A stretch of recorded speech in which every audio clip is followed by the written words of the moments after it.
would gather at this venue, at this field. They came. I was told that many of them came from very far. And their main mode of transportation is bicycles.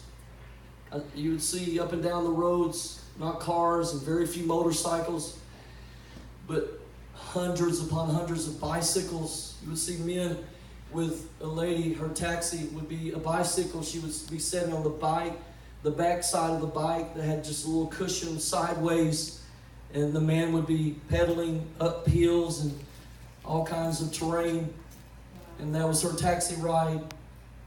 And we were circling the vehicle, the football field, the soccer field. You saw just thousands of bicycles parked. And so some 12,000 people had gathered at the final game. And God used that tournament. It started with 16 teams. The first 16, they played their first game in their home village area, brought it down to 8, and that's when the crusade began. And we preached at halftime after each game.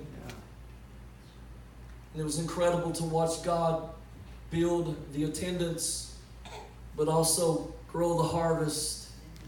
At first game, there was about 2,000 people there, and approximately 100 people got saved.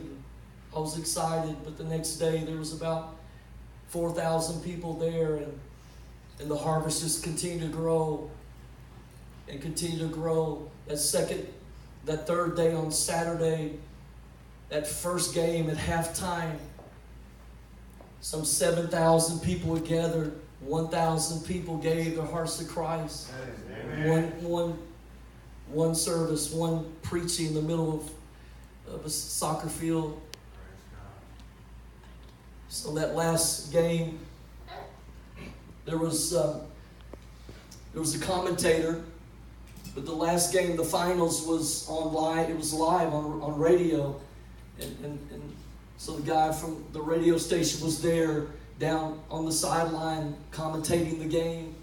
Of course, he was doing it in their language, so I couldn't understand anything. It was nod my head. But they did an interview. Amen. They did an interview, and the first question was with me, and the first question was, we notice a lot of people are here, thousands of people are here, and you're the only white person. So what's going on here?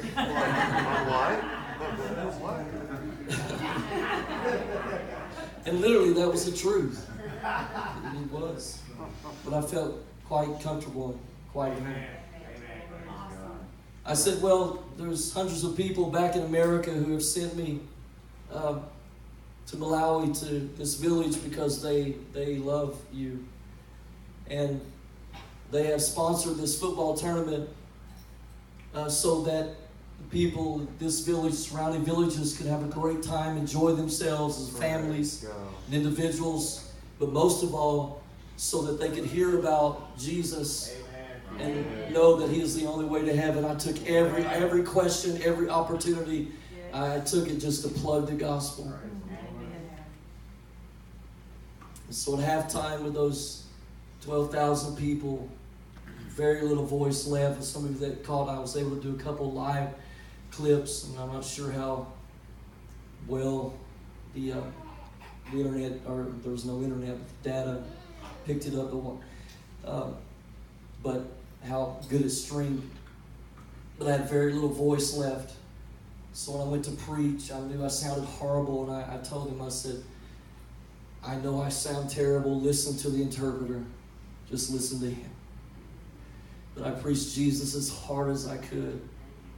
The head bishop over the movement that we were working with literally came in behind me, and as I was getting toward the end of the message, came in behind me and literally held me up. Amen. Praise God. They only have 2 seasons there, summer and winter. And unfortunately, because I went in the latter part of August, it had just changed from winter to summer. There is no in between. And we were in the valley, and it was hot. Oh boy. My shirt, my suit, jacket, just soaking wet. I watched as hundreds, because there was no way, after the first service, there was no room, there was no way for people to come forward, even though they were trying to hold them back from coming toward the stage. There was no, and so many people were responding, there was no way to say, come forward. We did that with the first group. So they just raised their hand. Hundreds of hands went up. Praise God. That last gave close to 1,000. We estimated about 850 lifted their hands to receive Jesus. Amen. It's an incredible moment. Yeah. When I'd first gotten there, this is kind of how sometimes life works.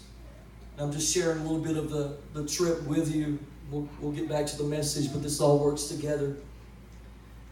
When I first got there, I realized that the movement that we work with, usually all of their, as many as possible, their pastors come, they bring as many of their people, whatever city we're going to be in. And we have the crusade, and then wherever we're at, it's that area are reached out to. And so we have a whole bunch of Christians, and then we get as many lost people as we can. But this was totally different. Instead of doing that, the budget was put into putting on the football tournament, and the leadership of the movement and some of the pastors came. And instead of having about 80% Christians and 20% lost people, the bishop said 90% of the people here are non-church. Glory to God. 90%. Think about that. Yeah. You take 12,000 people together, 90% are non-church. When we first started, they would have a little bit of worship. They didn't know about that. They didn't know to raise their hands. By the time the crusade was over, they were raising their hands. They were entering into worship.